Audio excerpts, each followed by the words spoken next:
ఈ మధ్య కాలంలో అర్ధరాత్రి హై డ్రామా నుంచి క్షణక్షణం ఉత్కంఠ రేకెత్తించినటువంటి అంశం ఏమైనా ఉందంటే ఆంధ్రప్రదేశ్‌లో ఖచ్చితంగా దువ్వాడ ఫ్యామిలీకి సంబంధించిన వ్యవహారం అని చెప్పుకోవచ్చు.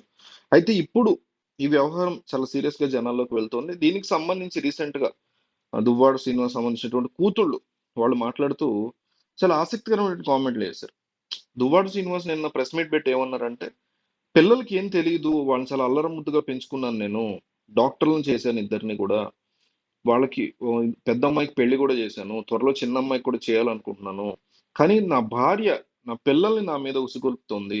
మాధురి మీద ఎవరైతే ఆయన అక్రమ సంబంధంలో ఉంటున్నారో ఆమె మీదకి ఉసిగొలుపుతోంది. కుటుంబంలో ఒక రకమైనటువంటి డివిజన్ రావడానికి, భూకంపం రావడానికి ఖచ్చితంగా నా భార్య కారణం.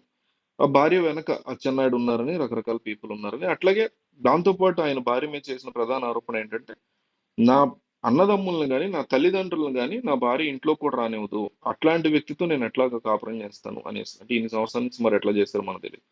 సో, అయితే ఇది ఆయన చేసిన ఆరోపణ. దానికి సమాధానంగా ఈ కూతుళ్ళు చెప్తున్నటువంటి ఆన్సర్ ఏంటంటే, ఆయన ఇంకొక మాట ఏమన్నారంటే, తల్లి చెప్తున్న మాటలు విని, నా భార్య వాణి చెప్తున్న మాటలు విని మాత్రమే హైందవి గాని, నవీన గాని కూతుళ్ళ పేర్లు వాళ్ళిద్దరూ కూడా నా మీదకి కోపంగా వస్తున్నారు తప్ప, వాళ్ళకి ఎటువంటి విషయం తెలీదు. వాళ్ళకి ఏ రకంగా గూడా నేను గాని, మాధురి గాని ఇట్లా లైంగికంగా ఉన్నాము, ఇట్లా క్లోజ్‌గా అనే విషయమే వాళ్ళకి తెలీదు. కానీ వాళ్ళ తల్లి పిల్లల్ని చాలా తీవ్రంగా రెచ్చగొడుతుంది నా మీదకి అంటే ఆయన వ్యాఖ్యానించారు. దానికి సమాధానం చెప్తూ వీళ్ళిద్దరు ఏమంటున్నారంటే, స్పెషల్‌గా ఎవరో మమ్మల్ని రెచ్చగొడితే తెలుసుకోలేనంత చిన్న పిల్లలం గాదు. మాకు ఇద్దరిలో ఒకళ్ళకి పెళ్లయింది. భర్తున్నాడు.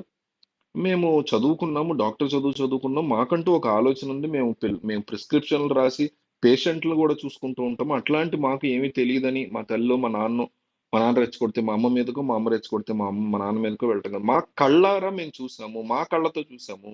ఆ మాధురి అనే వ్యక్తికి, మా నాన్నకి జరిగినటువంటి సంభాషణల చాటింగుల్ని మా నాన్న ఫోన్‌లో మా కళ్ళతో మేము చూసాము. మామూలు మెసేజ్‌లు చూసాము. కాల్స్ మాట్లాడుకోవటం వాళ్ళు విన్నాము. వాళ్ళ కాల్ రికార్డింగ్స్ మా నాన్న ఫోన్‌లో రికార్డ్ అయ్యి ఉంటే పొరపాటున అవి కూడా మేము విన్నాము. వాళ్ళు మాట్లాడుకునే విధానానికి ఇవన్నీ చూసి మేము షాక్ అయ్యి, ఎందుకు ఇట్లా జరుగుతోంది?